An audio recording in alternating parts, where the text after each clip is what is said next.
Samma Sambuddha Saranai. Sabbadanam Dhammadanam Jinate. The gift of Dhamma excels all other gifts. And today in Dhamma and You, we are going to talk about another very important topic, which is very important for us to understand the reality of life. Now, when we speak of mindfulness, it is something very important for us to be mindful of every single situation that we live in.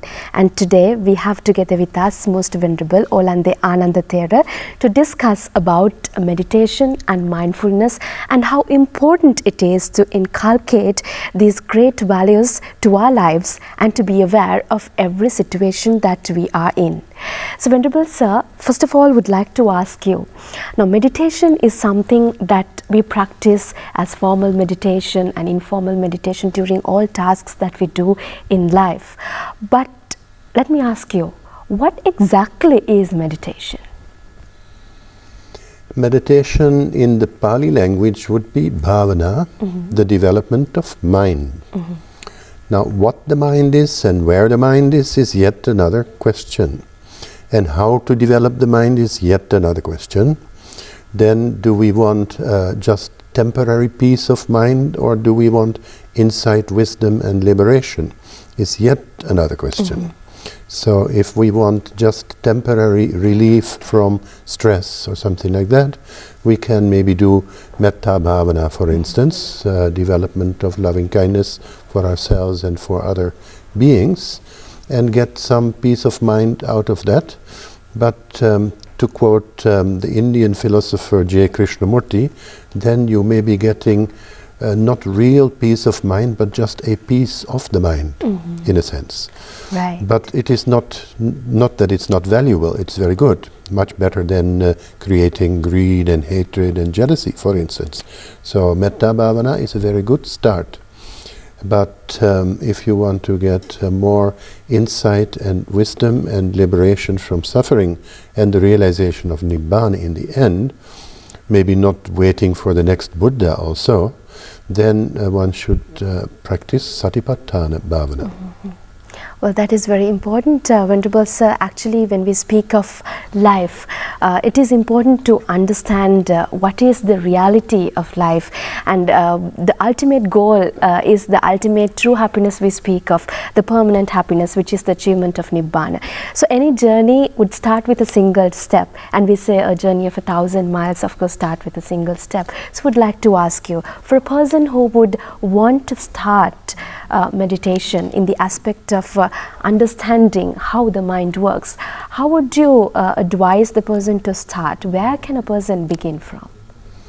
Yes, very often the path of the meditation and the path of liberation is depicted as a very long and difficult path which may take eons to accomplish. Yes. Whereas I could also say that the first step can be the last step in a way.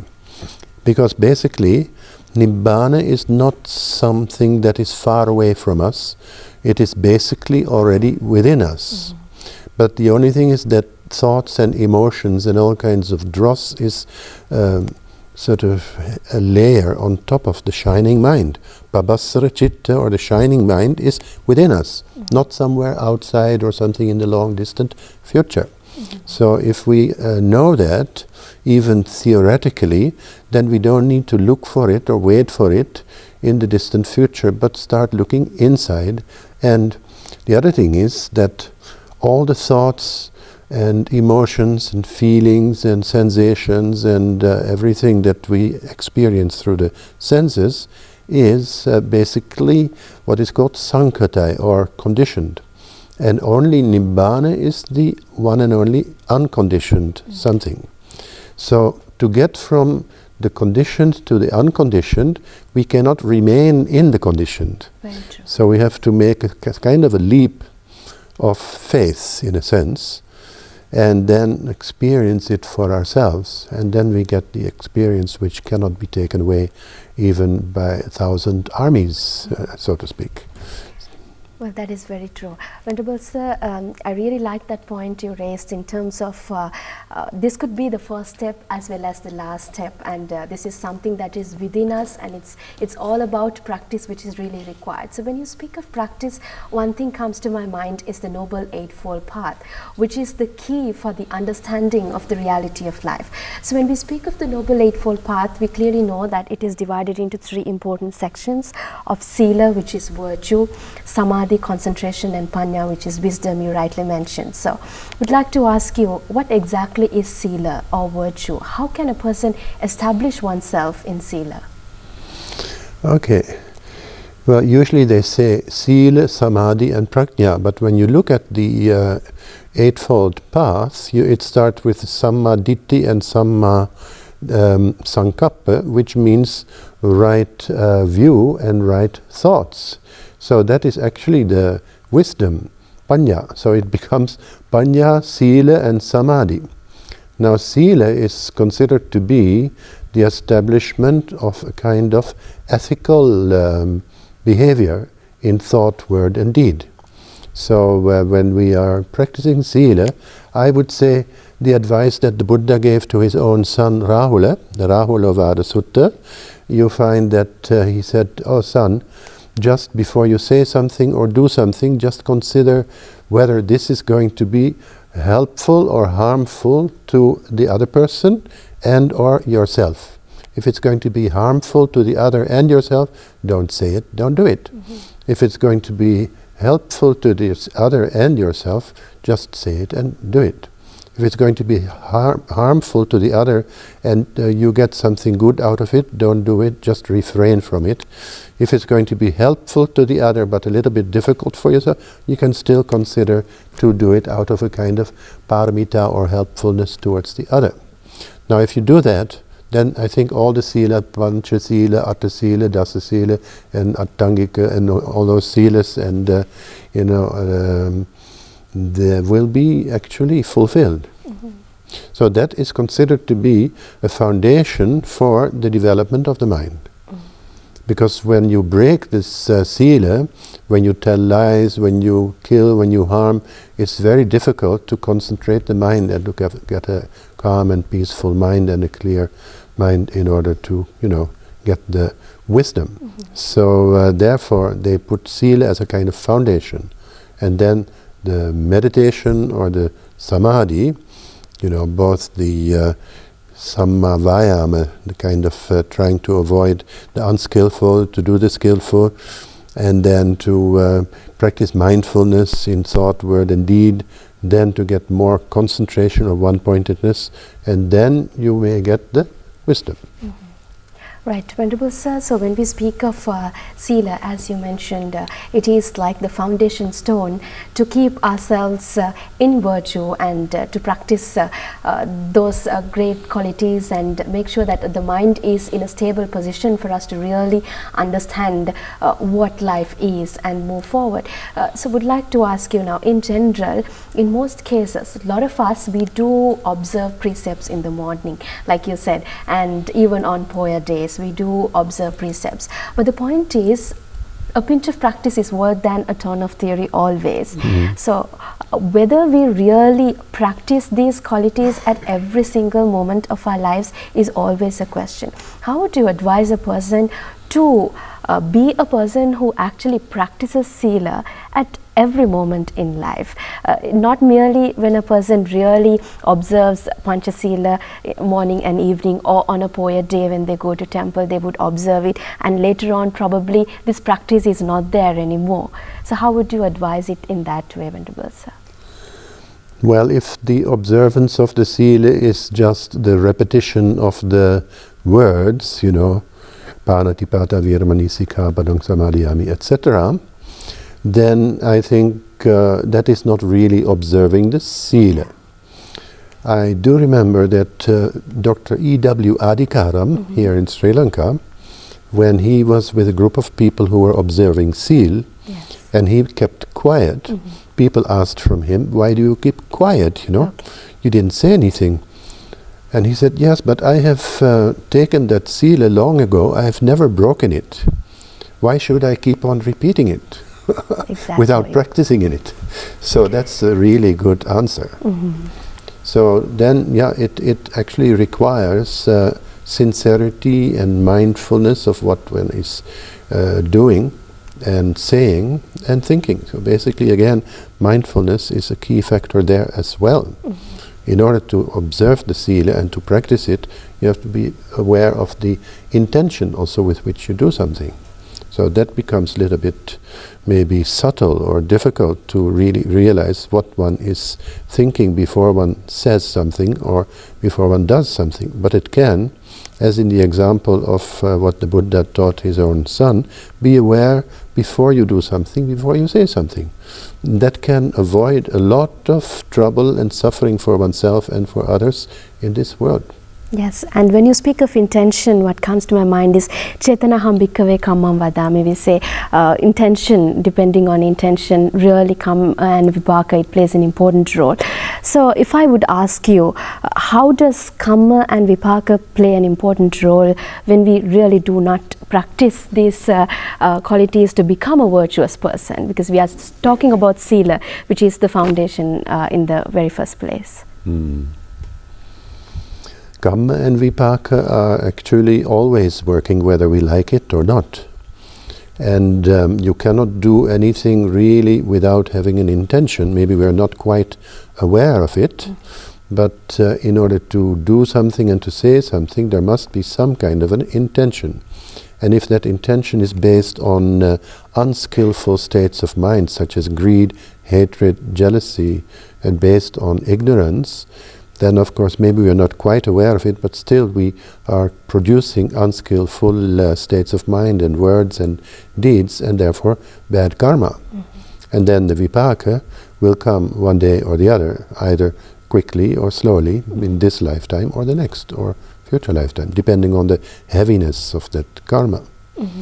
So karma and vipaka is something that is a law, one of the pancha niyamas, which works in the universe, you could say, whether we like it or not. And it starts within the mind. Mind is the forerunner of all things, and in that case, the mind comes before you say something, before you do something. Yes, that is very important. So Venerable Sir, we was talking a lot about Sila or virtue. Moving on to Samadhi or concentration. Now, there are different sections in the Sila aspect as well, which we need to practice and continue practicing in order to realize or rather understand what Samadhi is and what right concentration is. So how can a person rather move from Sila to Samadhi?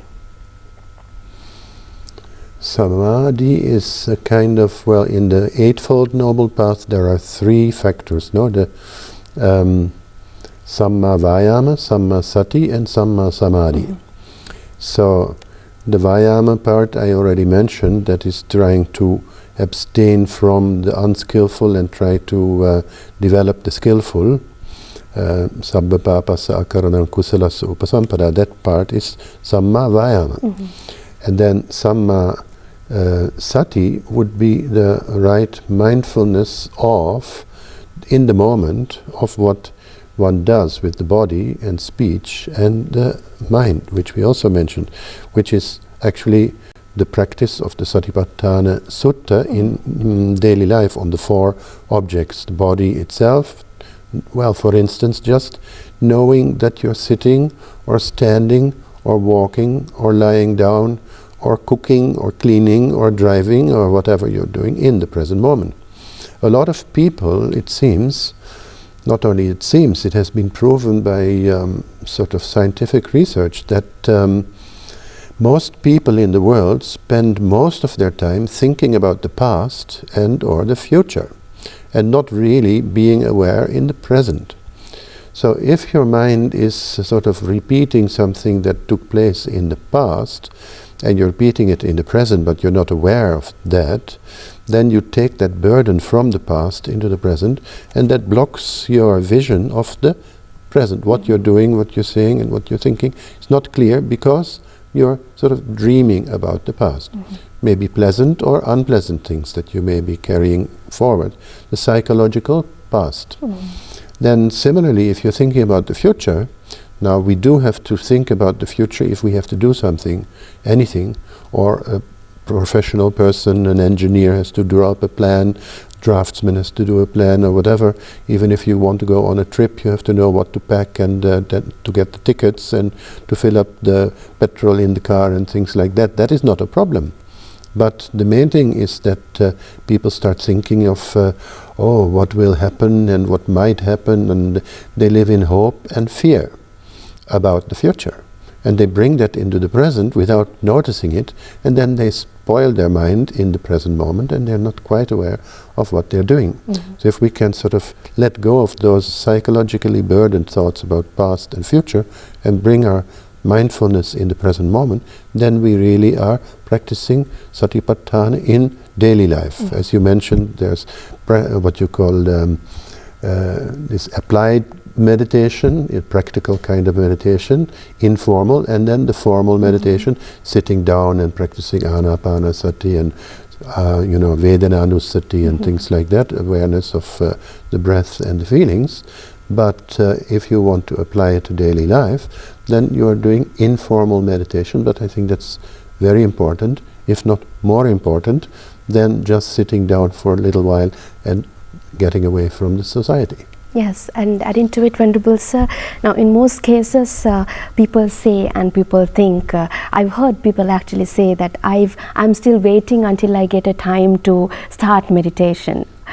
Because I'm really piled up with my busy work schedules and all of that. So we are living in a world where people run for materialistic gainment rather than for spiritual attainment because of the advancements in technology and all of that.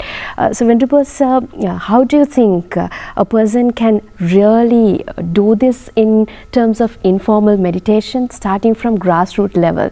Because if we can really look at the smaller ones, and if they can start practicing this in a way that they can develop themselves, I'm sure we can develop a society where people do really practice mindfulness every single moment, which is not something we can do overnight, but it should be a gradual process. But how do you think we can actually initiate this informal meditation practice where people of any religion, boundless people, can actually do it?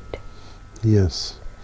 Well, for the urban people in Sri Lanka, living in the cities like Kandy and Colombo, where the traffic is very heavy, and people spend about 1 to 2 hours in the traffic before they get to their work, that would be a chance to develop mindfulness and also patience. People don't have patience anymore. But you don't get any further than the next red light, basically. And so to make use of every situation that presents itself in your daily life, where you can actually become aware of your reaction, for instance. I know in our meditation classes, some persons, they used to get very upset in the traffic and angry at others and stretching out their arms and all that. Some foreigners said, these Sri Lankans are very friendly, they just greet each other. They didn't realize that they were cursing at each other with stretching out their arms. But actually, instead of that, paying attention to and realizing you can use any situation, basically, not only in the traffic, but even between people also, to have more patience, more understanding, more loving kindness, more compassion, and equanimity. All those things can be actually practiced also in daily life, and then it becomes a useful means for developing the mind in a practical way, in a kind of informal meditation. Not what we mean is not sitting down or going into an aranya or a meditation center, sitting under a tree like it says in the suttas, but basically bringing it to your own life situation. And moving on, Venerable Sir, so we're discussing about Sila or virtue, and then moving on to Samadhi, which is concentration, how we can establish ourselves in Samma Samadhi, and then moving on to Panya. What exactly is wisdom that we speak of in the Noble Eightfold Path? Yes, as I mentioned earlier, the Panya part in the Eightfold Noble Path comes actually at the very beginning. like Samma Ditti, Samma Sankappa, right view and right thoughts. But usually we hear it at the end, like Sila, Samadhi and Panya. But then Panya is also something that comes in different ways. We have, for instance, Suttamaya Prajna, we have Chintamaya Prajna and Bhavanamaya Prajna. So the wisdom which comes from listening to the Dhamma or from reading Dhamma books, for instance, is that Suttamaya Prajna. But that has a limitation. Not everybody understands what is being said or what is being written, and they don't get enlightened like Anya Kondanya did in those days when he listened to the Buddha's preachings. But they will need to sort of think about it and discuss it, and then you get this Chintamaya Prajna, where it is a matter of intellectual maybe understanding, still not 100% self-realization, but better than just going into one ear and out the other. So at least something remains in our grey matter, so to speak, in the brain of what we have been hearing, by considering it, even what they call Dhamma Vicaya, the investigation of the Dhamma within oneself. So in the Dhamma Sakacca, to discuss the Dhamma between different people, and hopefully with people who know more than you about the Dhamma. And then the Bhavanamaya Prajna, which is the wisdom which comes through self-realization by practicing mindfulness on the body, the feelings, the mind, and the mind objects. So the Chatura Satipatthana, 4 foundations of mindfulness, leads to insight, which means you get a direct realization of one of the 3 or all 3 of the lakkhanas, or the 3 characteristics of anicca, dukkha and or anatta. So these insights, that is real prajna really, which is your own, nobody else's, and that actually can help to uproot what is called lobha, dvesha and moha in the mind, which is the path towards nibbana. Well, that is very true, Venerable Sir, and I think it was a great insight that we got in terms of going through the different sections of the Noble Eightfold Path, and how we can really practice these qualities of the Noble Eightfold Path and inculcate these true values within us in order to understand life in the right way. And my most veneration goes to Most Venerable Olande Anandathera for being with us today, and may you all be well and happy. Samma Sambuddha Saranai.